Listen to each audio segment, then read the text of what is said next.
Welcome to People. I'm Shirley Lin, and today my special guest is Steve Wallace, who is a technical writing lecturer at Hsinchu's Caotong University. Welcome, Steve. Thank you, Shirley. Good to be here with you today. Great. Good to have you here. And you are from Scotland. That's your home country, your motherland. What brought you all the way here?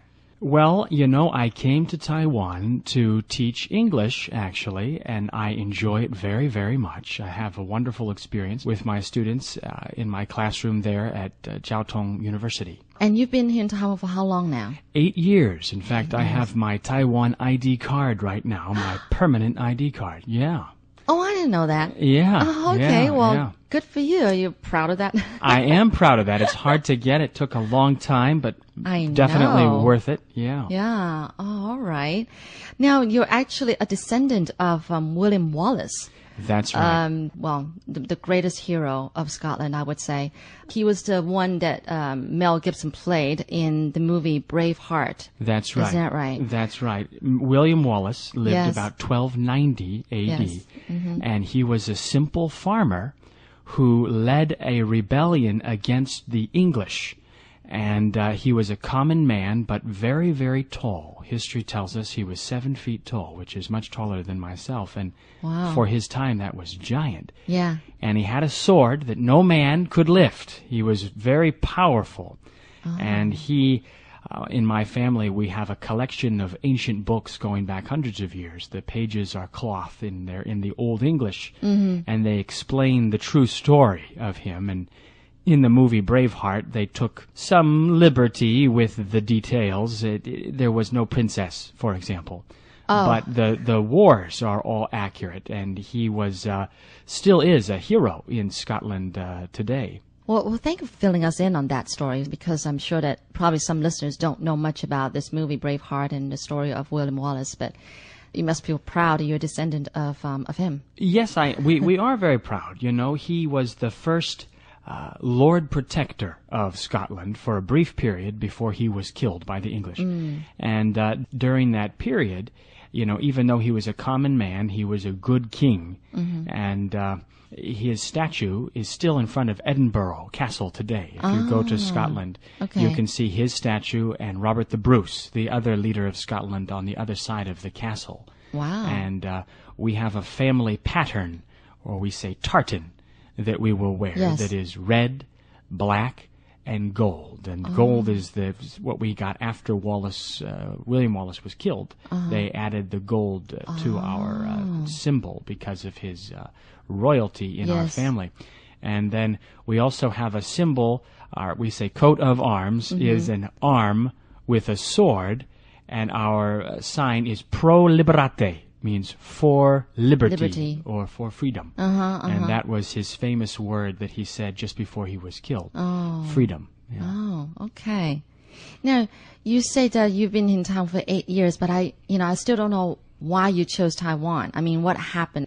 Did you, you wanted to go abroad and teach English, but, how did you end up being in Taiwan? I mean, you could have gone anywhere, right? Yes, exactly. I was finishing my MBA there in California, and there was a friend of mine who was in my program with me, and he kept telling me he was from Taiwan. Oh. And he kept saying, Taiwan is wonderful, fantastic, you will love Taiwan, go to Taiwan. So I came to Taiwan just by myself. Yes. Intending to only be here for 1 year, because I was accepted into a very good law school back in America, and I was going to go back and study law. But is that right? I decided that, Taiwan was a terrific place, very interesting, and I was doing work for my doctorate, and I could do it here at the same time, and so it was very convenient. And I just kept staying, and started a company for technical editing for Taiwanese research papers. Okay. And continued to research in that area, which is one reason why I stayed on. Oh, I see. And so what is it you like about Taiwan? I really enjoy the Jeonju Naicha. Which we call a pearl milk tea. Pearl milk tea. Yes. It is very interesting. I remember the first time my friend gave me a cup of Jeonju Naicha. Yes. And you know, the Naicha is kind of brown, and then the little black Jeonju in the bottom. Yes. And he said, try. It's okay. Go ahead. And I said, are you sure? It looks a little dangerous. And he said, no, go ahead. And I took the cup of Jeonju Naicha, and he gave me the straw, which is a big straw. Yeah, big straw. Very thick kind of straw. You could kill somebody with that straw. Yeah, it's true. It's dangerous. And then I stuck it into the Jeonju Naicha, and you know, the first drink. Yes. I remember the feeling of those chewy little balls floating in your mouth, and my friend said, "Chew, chew." I chewed and swallowed, and wow, delicious. Just delicious. Okay. Very good. Well, you know that actually this art has gotten its way to America. I think there are quite a few chain stores that sell this pearl milk tea. But what about Scotland? Not quite yet, huh? Not yet. No. You should bring it back with you. I should. Okay. Scotland doesn't have any that I know of.